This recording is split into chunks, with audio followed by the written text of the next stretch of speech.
Hey there. So it is finally a sunny afternoon at the end of February here in Halifax, Nova Scotia, and I wanted to do another video for my channel.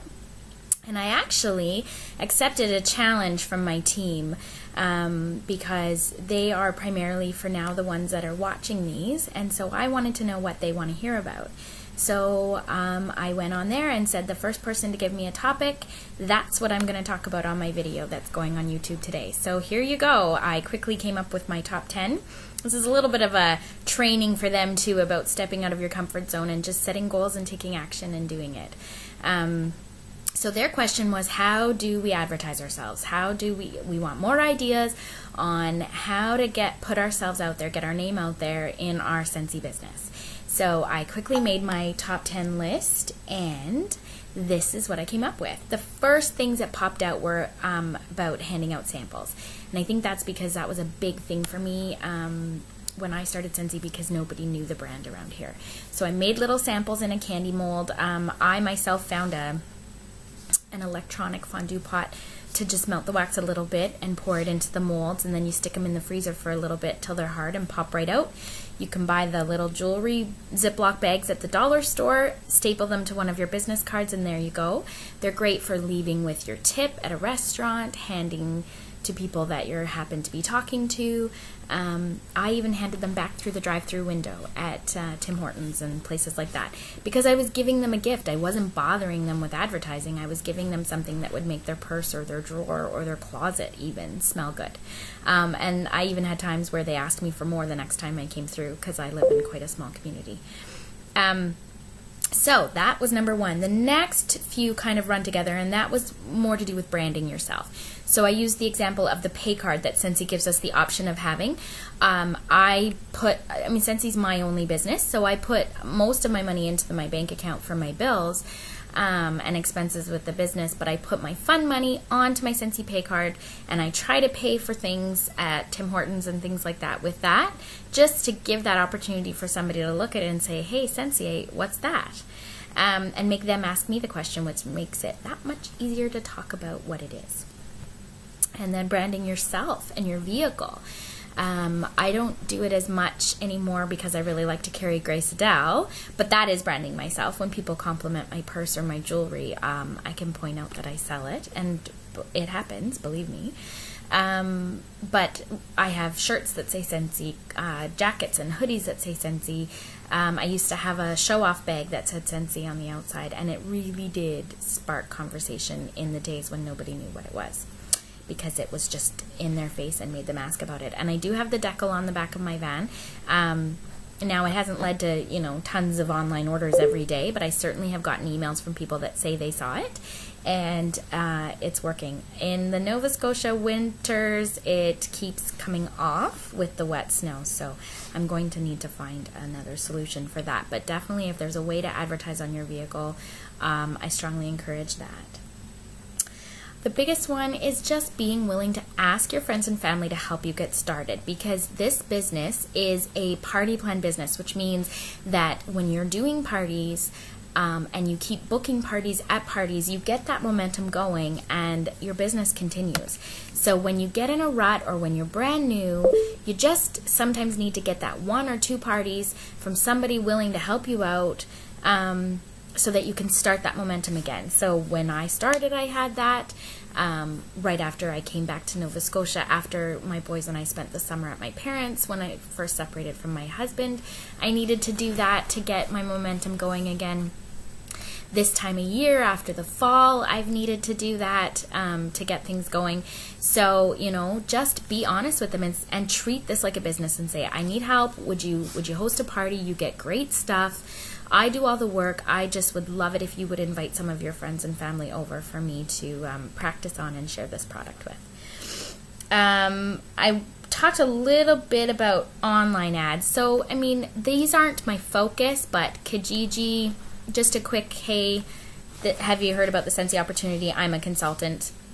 Or because we've got policies around what we're allowed to post online. So you have to follow those, and those are too detailed for me to cover in this video. But yeah, I definitely exploring the way that you can maybe just joining Facebook groups of other moms and getting to know them and becoming their friend, and then working in later when they want to know what you do, talking about your business and seeing if it's something they might be interested in, either buying or hosting or joining. Hosting your own parties and open houses. Every catalog transition, I do a spoil my customers and hosts Christmas open house. I often have done them in the months of the Bring Back My Bar. And you can get out there and hand out invitations to your neighbors. I have walked and knocked on doors. It made me get out and meet some of my neighbors, and some of them came and some of them didn't, but I didn't let it bother me, because at least I put myself out there and invited them. Okay, this is already over 5 minutes. Small craft shows. Big home shows, I know people say, well, they're all booked up already, but honestly, they're a big investment, and they are a lot of work, and really the payoff comes down the road with the follow-up. So when you're just wanting to just get yourself going initially and get yourself out there, the smaller craft shows that are easy to find, easy to just plan your own with other people that sell, are really an affordable and great way to just boost your business and get a kickstart with a new group of people that aren't necessarily in your family and friends. So definitely be looking for those, or see if there's people interested in setting one up with you, because they're easily advertised these days on Facebook and stuff like that. So that was a big one for me as well. Okay, this one, read your startup guide, because right in there are tons of ideas of how you can get yourself out there, including the list of 100. And I know that lots of people scoff at this and say, oh no, that's not going to be helpful, but it really is helpful when we actually make ourselves sit down and try to do that list of 100. And it's in your startup guide, and it's a great way to walk you through thinking of all the different groups of people in your life that you could approach about your business, and ask them if they want to come to a party you're having or host a party for you. All right. Watching other trainings. So just go on YouTube, just like you're doing right now. You're asking it from me. You might not be on my team, and you found this video because you searched a word and it brought you to my video. So that is another thing, is soak it all up. Get on the trainings that Scentsy does every week, but search. There is a multitude of training available on the internet from lots of Scentsy consultants with great ideas. And it's good to keep training yourself, to keep yourself inspired and continue to be creative and coming up with new ideas. And then my last one, I kind of hinted at this earlier, was to make sure you're presenting yourself as a business owner and not as a hobbyist. I think that it's common for us to be shy and really in our own heads believe that this isn't a business yet, so therefore we don't have the right to present it that way. But that's not true. Even a person that opens a brand new store that they just took a loan out for tons of money to get started, they present themselves as a business owner right off the bat, even though they're not making a profit yet. So we need to be doing the same thing. You are not a hobbyist. If you really want this to work, you joined for a reason. Maybe you joined just to get the product at a discount, and that's okay. But if you are watching this because you really want to make this business work and make it consistent and continue to have sales month after month, then you need to present yourself as a business owner. And that confidence and that passion shines through when you're talking to people, and it makes them want to do business with you. Because my motto that I teach, a lot of you have heard this, is you're not necessarily selling Scentsy or Grace Adele or Velada, you are selling yourself, because the product is so amazing and people may have heard of it. They can go and research it on the internet. You can lend it to them to try, and you can educate them about the product, absolutely, but you are selling yourself and why they want you as their consultant.